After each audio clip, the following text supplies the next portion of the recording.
جی السلام علیکم ورحمۃ اللہ وبرکاتہ۔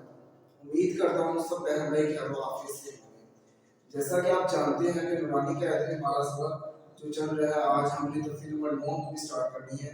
تفسیر نمبر 8 ہم نے پڑھ لی تھی، لیکن ہم نے نورانی قیادت کی 8 تفتیاں ہم پڑھ چکے ہیں۔ 9ویں تفسیر جو ہے تفسیر نمبر 9 وہ آج ہم نے شروع کرنی ہے۔ تفسیر نمبر 9 کیا ہے؟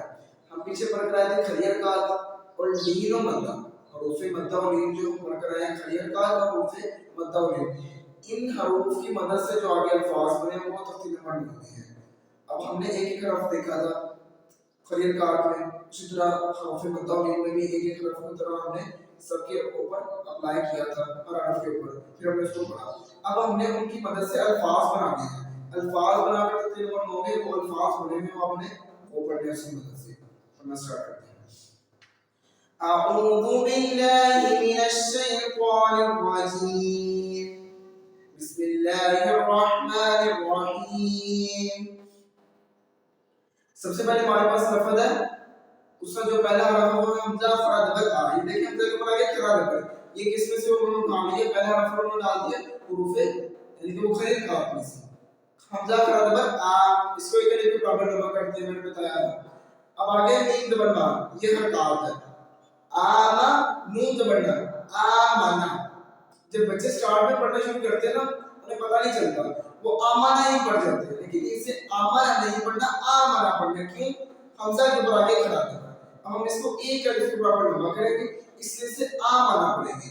میں دوبارہ پڑھتا ہوں، حمزہ فرا دبر آ، میم زبر ما، آما نون زبر نا، آمنا۔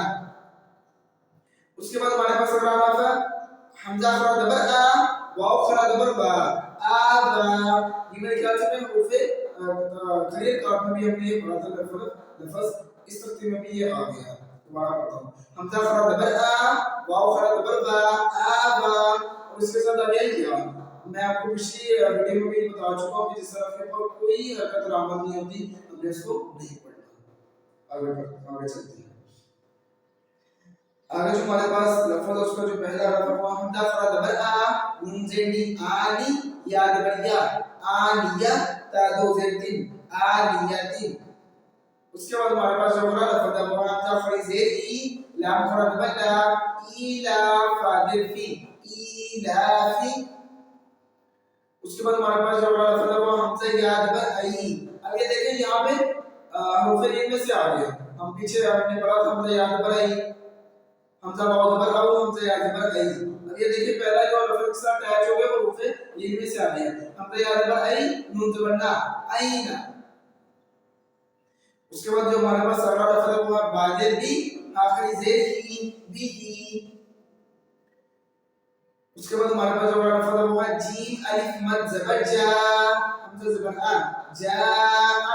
اب دیکھا جائے تو جیم کے ساتھ الف ہے، میں نے آپ کو بتایا تھا کہ حروف مدہ میں الف مدہ کیسے بنتا ہے؟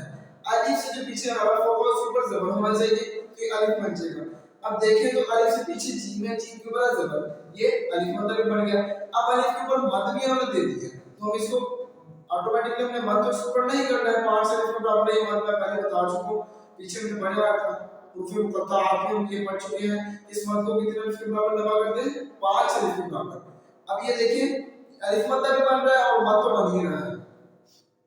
جی پڑھتے ہیں، جیم الف مد زبر جا، حمزہ زبر آ، جا۔ اسی طرح آگے حرف ہے، اب یہاں پر یہ بچے جو لفظ میں پہلے آپ کو پڑھ کر سناتا ہوں پھر آپ کو بتاؤں گا۔ جیم یا مد زیر جی، حمزہ زبر آ، جی آ۔ اب یہاں پر جیم کے ساتھ الف بھی ہے، اب بچے غلطی کر دیتے ہیں، جیم کے ساتھ الف بھی پڑھ دیتے ہیں، ہم نے یہاں پہ الف پڑھنا ہی نہیں ہے۔ کیوں؟ جب جیم ڈائریکٹ یا کے ساتھ مل رہا ہے تو ہم الف کیوں پڑھیں گے؟ جیم کو ہم ڈائریکٹ یا کے ساتھ لائیں گے، جیم یا مد زیر جی، حمزہ زبر آ، جی آ۔ اس کے بعد ہمارے پاس جو لفظ ہے وہ ہے ہا الف زبر ہا۔ اب یہ دیکھیں یہ الف مدہ بن گیا، الف سے پچھلے حرف پر زبر ہے، ہا الف زبر ہا، وا دو زیر رن، ہا رن۔ اسی طرح آگے نون الف زبر نا، وا دو زبر ون، نا ون۔ آگے خویا زبر خوئی، وا دو پیشن، خویون۔ ہمارے پاس اگلا لفظ ہے دال الف زبر دا، واو الٹا پیش دا۔ اب یہاں پہ